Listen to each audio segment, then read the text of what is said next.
Everybody acts differently when they're being arrested. They have their own way of doing things. I'm sure you've seen videos in the past of people placed under arrest. The handcuffs are slapped on them and they're advised of the rights to counsel. But here's something surprising. A lot of people, they actually feel a huge sense of relief when they've been arrested. And I know it sounds strange, but I've seen it firsthand, and I'm going to explain why. And I'm also going to explain why having a loved one arrested, a family member, it might be the best thing that you could ever do for them. I'll start by stating the obvious here. I've arrested hundreds of people over the course of my policing career for pretty much any crime that you can think of. And I don't want you to think that I'm bragging here.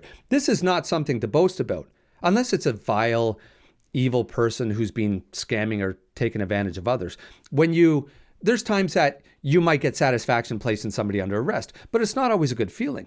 There's been times where you put the handcuffs on somebody and you see their life flash before their eyes. They're thinking about every mistake that led them to this exact moment of time.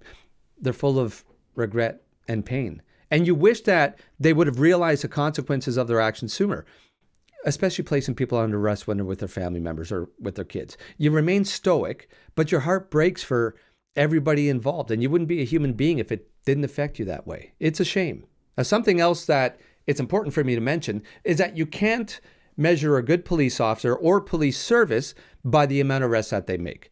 The ideal situation is to live in a place where nobody needs to be arrested at all. But that utopia, it doesn't exist. Some people need to be arrested, and they need to be kept away from the general public at all costs in the interest of safety. Sir Robert Peel, a key figure in modern day policing, he emphasized that the true measure of police effectiveness is not the number of arrests made, but rather the absence of crime and disorder and the public's trust and cooperation.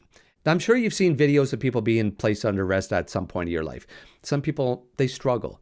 Sometimes they try to fight back. They're in shock or disbelief. Some people even cry. And all those responses are justified. When you're placed under arrest, it just got real. And again, you can tell by people's reactions. Now, hear me out on this. This might not make sense right away, but it will. There are individuals out there involved in all kinds of crime that they can't stop. They don't have the mental strength. And sometimes there's addictions involved. And I'm not only talking about illegal substances here when I'm talking about addictions. Some behaviors can become addicting. Some people they act out of jealousy. Jealousy can make people do some crazy things. Of course, people can become obsessive, which leads to stalking and all kinds of other things, which is criminal in nature. But when somebody is worked up with jealousy, they can't even think straight. And it can grow. Sometimes people get caught in patterns that they can't break on their own. Addictions, compulsive behavior, going back to jealousy and envy. And I'm not just talking petty jealousy. I mean, jealousy can grow into crazy obsessions, and we've seen it play out in real time.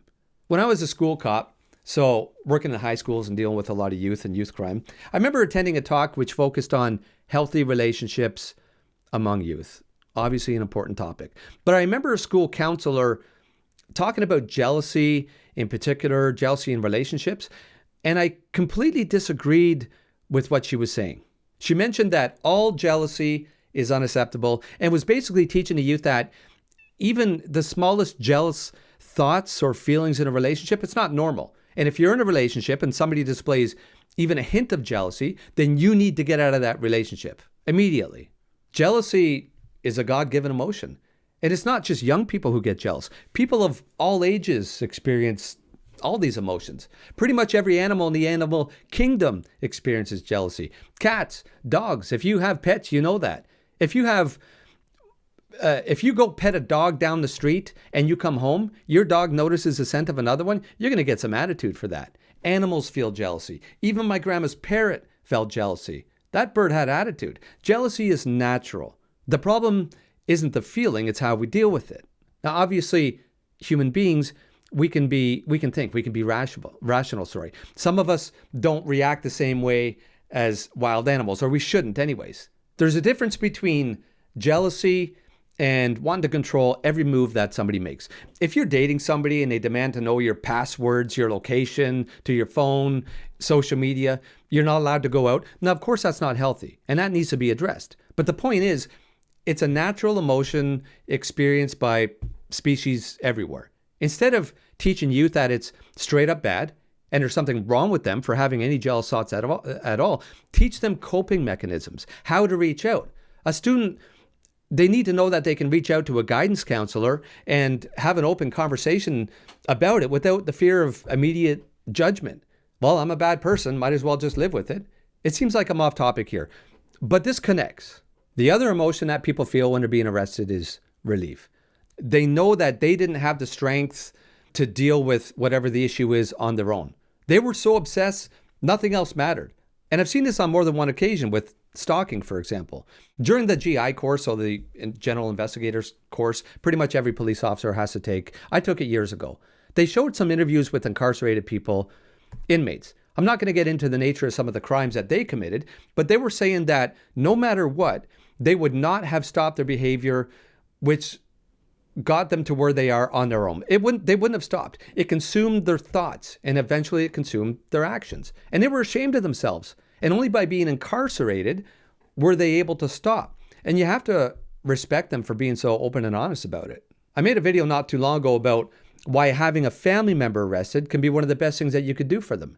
Parents whose adult kids, for example, are causing all kinds of trouble, struggling with addictions maybe, stealing from their parents, selling their items to keep up with their own addictions. A lot of parents, they don't want to get their kid in trouble with the police, so they don't report it. But you might be doing more harm than good. Let's say they need rehab. They've been promising to attend rehab for years, or maybe they've even gone a couple times on their own, but they don't complete the program. Well, sometimes by them being arrested, in order to be released, the conditions, they're mandated to complete some sort of rehab. They wouldn't have followed through with it on their own, but now they have to do it. That's just a thought, but it's somewhat related to what I'm speaking about here. An overwhelming sense of release when they're being arrested. They know how the story ends. Maybe they always knew how it would end. They always knew it was coming and they were waiting for it, but it's finally here and they can deal with that. Maybe that's your story. Listen, it's possible you're living through that right now. Maybe you need help. Maybe you're embarrassed. There's no need to be. I'm going to leave a reference in the description, but I want to say this. When you call a help center, whatever you're going through, whatever you're struggling with, they've probably heard it before. Sometimes people who work in call centers or help centers, they've experienced the same thing as you years ago, and they've gotten themselves into major trouble, and they wish they had the resources to assist them at the time. So now they help others. They work at call centers. Never be ashamed to reach out.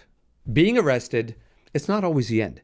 It can be the beginning. It's your first step towards change, recovery, getting your life back on track. Listen, folks, I would really appreciate if you share your thoughts on this. These discussions are important, and people are paying attention to the comments. I've mentioned in the past that I read every single comment, and I do respond when it's appropriate to do so. Thank you very, very much for watching this video. And until the next, stay sharp, stay safe, stay Canadian.